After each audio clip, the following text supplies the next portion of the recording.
So the question is, what is Lakar? How many people in the room know what Lakar is? Will you raise your hand if you do? Just curious now. Great. This is good because it was not that long ago, probably 6 months or a year ago, that most people had never even heard of it in this way that we're talking about, a resistance movement. So that's essentially what Lakar is. It's a resistance movement. It's Lakpa Karpo, so it's White Wednesday. It's His Holiness's Soul Day.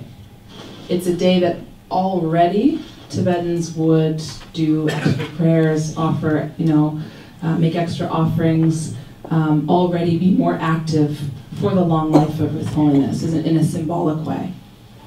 But Lakar has taken on a whole new and more powerful direction. In addition to all of those things that were normally done, it's become the name of the new resistance that is an empowered Tibetan identity-based resistance struggle.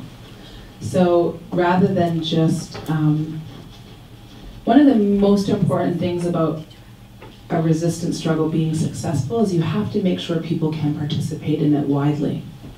And one of the biggest issues in the Tibetan struggle is that for so many years, people think the only thing you can do is raise a flag or raise a slogan or do something in the street, right? Those are very high, very costly actions. There's a high price attached to those, right? We would only ever see a handful of monks or nuns or individuals who would ever maybe have the courage or the whatever conviction, or even just the monks and nuns often feel that they don't have the family and the worldly ties that they would be leaving behind if they did these things, right? So unfortunately, the resistance movement on some level in Tibet was kind of these high-profile actions, high-cost actions that ended up only a handful of people could really participate in. Well, now with Lakar, we have a movement where many people can participate in the resistance, but not by doing things that are so obvious that they go straight to jail. So people wearing chuba, wearing Tibetan dress on Wednesday, people going to Tibetan restaurants, speaking Tibetan, doing things that are hard to identify as far as the Chinese authorities are concerned, that this is part of a resistance movement, that these people are empowered and doing something political, that actually Tibetans have turned Tibetan culture into the sort of uniting, motivating, it's a political force. So it's not just on Wednesday that people do these things, but the idea is that on Wednesday, people can do these things. And more people we've been hearing stories of, and you can look online, you can look on the Lakar website to see, more and more Tibetans have been participating in what they believe to be a movement. And that's when things change, when the people think that what they're doing makes a difference, adds to the movement, and is actually a movement. So Lakar is just the name given to this new cultural resistance, but it's very political, happening inside Tibet, and then of course we're doing it outside too. We're mirroring their actions. So what they do inside, we're doing outside. There's vigils now. Actually, most recently, the vigils have turned from just Boston and a couple other places that do them regularly to now New York is doing one every Wednesday. Minnesota, I think you guys are doing them here. You maybe do them on Fridays here. Fridays. Next one will be on Wednesday. In London and other places. And really what this is just taking what people are doing inside to another level outside. And I guess one of the main things is the psychological impact that it has even just on us. We know on Wednesday, all over the world, and certainly inside Tibet, people are intentionally and meaningfully engaging in cultural acts, but that are so political, and that are laying the foundation, and giving people hope and encouragement. If people feel like inside Tibet, I can just do this thing and I'm part of the movement, that it sets an incredible new sort of bar in their life for being involved. And so, this will grow. Our idea, I think the main thing we all see is that the Lakar movement now, while things are so difficult, is something people can do and participate in without too much of a cost, or hopefully no cost right now to them. But in the future, where the non-cooperation and civil resistance can go, there is no limit to how this can grow into a real full-blown resistance movement one day down the line when things change in China, when the situation changes in Tibet, when some events happen that we can't foresee. These all add up to opportunity for pushing for real change in the future. And we're seeing more organization inside. We're seeing more organized activity that's coordinated between regions, and that is the key. This is what the Chinese government does not want, and this is what is happening.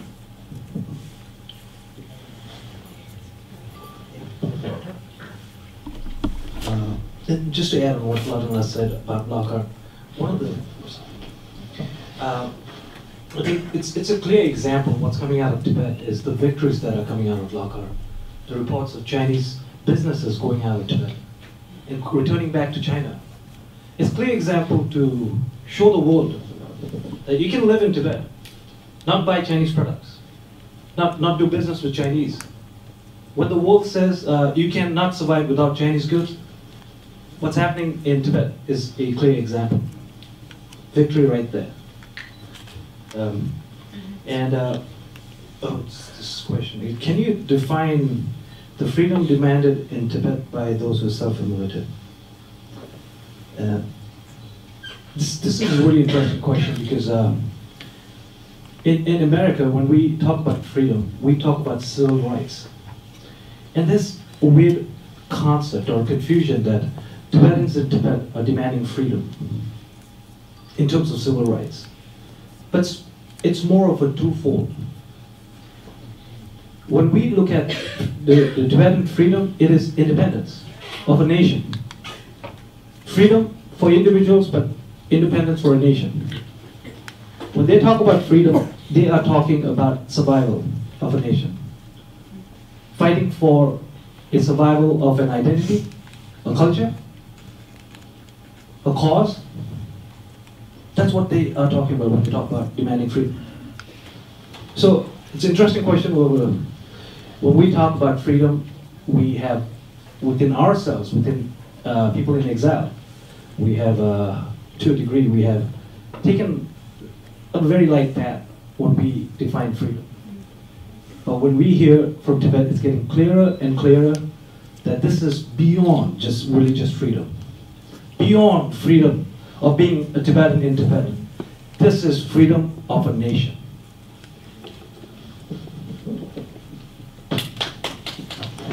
And I would just add that I think people, of course, because of the middle path policy, because His Holiness the Dalai Lama has tried to pursue, a dialogue with the Chinese and a final goal where Tibetans would live as a part of China, but have some amount of self-governance.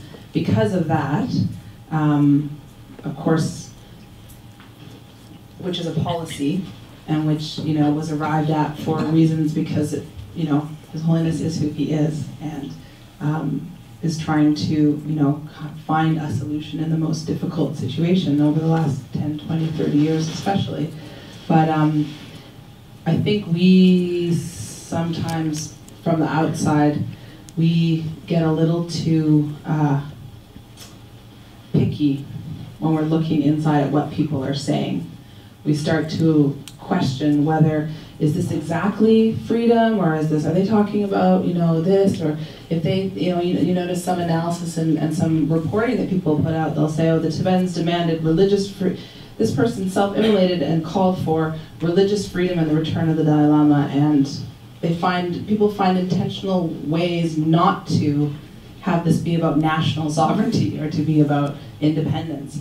And I just think that does such a disservice. And we've seen the footage, we've heard what people have said. We don't need to take it to that level. It's just such a low level to go to, I think, from the outside. We all know, Tibetans, we know in our heart of hearts what we want, what our people want ultimately. Of course, things are complicated because of the current policy, and it is what it is for a reason. But let's not deceive ourselves, or let's not undermine the noble aspirations that people have inside with some silly policy debate about what they really meant or said. It really, I think it does us a grave disservice. our struggle, our nation, our history, and their sacrifice. You kind of answered this question already. The concept runs in different from His Holiness the Dalai Lama's middle way. I think you just said it right on. Just that. At this point, I don't think we are at a point to actually try and even understand and figure it out. What is happening in Tibet? Tibetans living in Tibet, when they decide to burn themselves, are not thinking about the middle way. They're not thinking about Ranzan. They're thinking about a nation. They're thinking about the future of generations. Right? We in exile can sit and argue about this, debate about this. Concepts could be different, the approach could be different, the goal is the same. How we get there, we choose our ways to get there. End of the day, we talk about our sisters and brothers suffering in Tibet. We talk about how we can reunite with our sisters and brothers in Tibet. And the only way, we know it, the only way to do this is when the Chinese government is no longer in Tibet. That is the only possibility.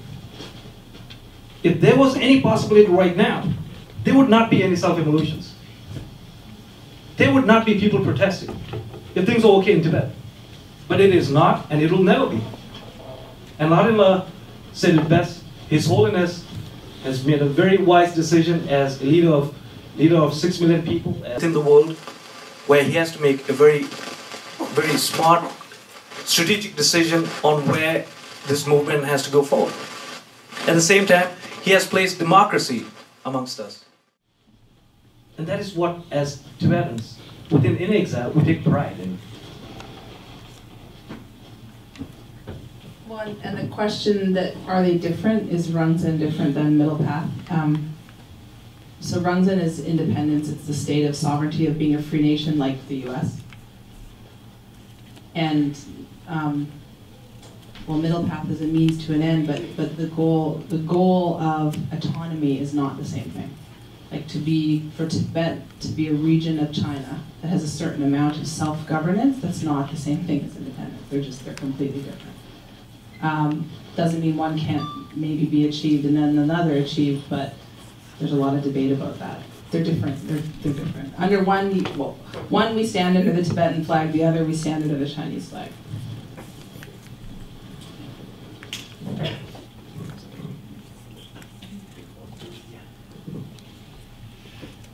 Given that there are many Chinese writers and historians, Chinese patronized writers and historians on Tibet, they're the ones who shape the world's understanding about Tibet, especially in the intellectual world. What should we do? Good question.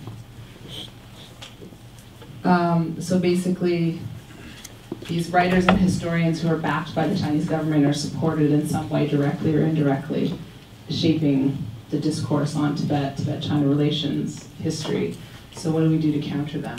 Tsering Shakya from University of British Columbia, one of the great Tibetan writers, historians, he actually spoke to a group of young people that we had a training with, and he was talking about this.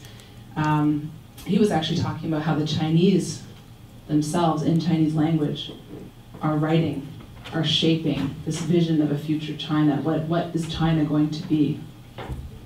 And how Tibetans are nowhere in that discussion, and how Tibetans aren't even necessarily writing about what Tibet is going to be. Tibetans inside more and more, but certainly not outside. And so, first and foremost, I think we have a responsibility, and there are some great, I know there are some great Tibetan scholars in this room, thinkers. I saw some, one in particular. We need to write our vision, our history. We need to write our version of events from our perspective, what's happening now, what should happen. I mean, not all of us are great writers. It doesn't mean we shouldn't write, put stuff out there, work on it, practice, refine it, go into these fields. I know there's a lot of students here. More and more people are doing that, more and more should. And as for battling those Chinese-sponsored intellectuals and writers, we should do that. We should battle them. Never be quiet. Respond to them online, respond to them in public. Not emotionally and kind of in a crazy way, but based on fact, with good resources, materials, information, with a sort of meaningful approach. Look at what they're saying, take a little time to craft a response, and then go after them. And I think that some people do this very well, and I think the rest of us could practice doing it better, but we should do it. Absolutely. And they're, you know, they're shaped. I wouldn't get too, I know we can never let this battle go. I wouldn't be, one of the good things that we can say is for all that the Chinese have done to try and rewrite history so far, most people aren't buying it. They're engaged in the soft power initiatives right now, trying to do all this cultural, you know, these writing fairs in Frankfurt, and trying to be really involved in sort of cultural promotion globally. And they're trying to now be a little more subtle in their propaganda. But thankfully for us, they've never been that good at being subtle. And so, you know, I think we don't have to have too much fear that they're somehow being really successful and changing hearts and minds globally, because they're just such thugs that ends up being quite difficult for them to do in a meaningful way. But that doesn't mean that we, you know, it's a threat. They know, they're trying to write this history and change things ever so slightly now, because they know in the end, in the long run, if they can just keep it going long enough and reach enough people, then maybe they can be successful, you know. And that also necessitates Tibetans inside Tibet going quiet, and I don't think that's going to happen anytime soon.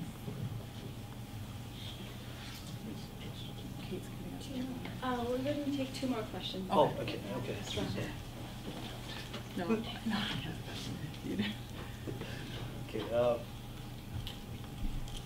Why do you think the self-immolations and protests have been mainly in Kaminamdo? What's the significance of those areas versus Thar, Uzan? So Thar, the Tibetan Autonomous Region, which the Chinese classify and completely not accepted by the Tibetans, but they classify Thar and Kaminamdo.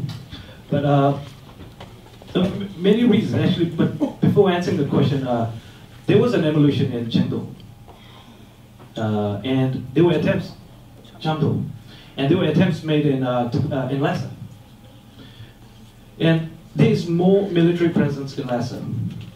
That's one of the things. I mean, these are specific, very generic answers. But what happened in Kham and Amdo, especially around Kham, there's a strong sense. It's not that it's any less in Lhasa, sense of loyalty and ferocious holding of the Tibetan identity, that the Chinese government for the longest time were having problem penetrating or getting to really understand. So what happened in places like Naba and within the Chinese military, I mean, it seems like with the Chinese force there is so much of a top-down decision that's made, but then in local areas within this Kaminamdo, the local elected leaders were making very hasty decisions. That's again not justifying Beijing in any way. Kham and Amdo places, for the longest time, resistance has been much more stronger, which really complicates things. But as I think about it, the question, it really gets in your mind that out of the 17 evolutions, 16 have been in Kham and Amdo. There were attempts made in Lhasa. There were attempts made in India. There were attempts made in Nepal. There are attempts that happen. I don't think there is in any way, in my personal way, that Tibetans living in outside the Thar region have not attempted to do that.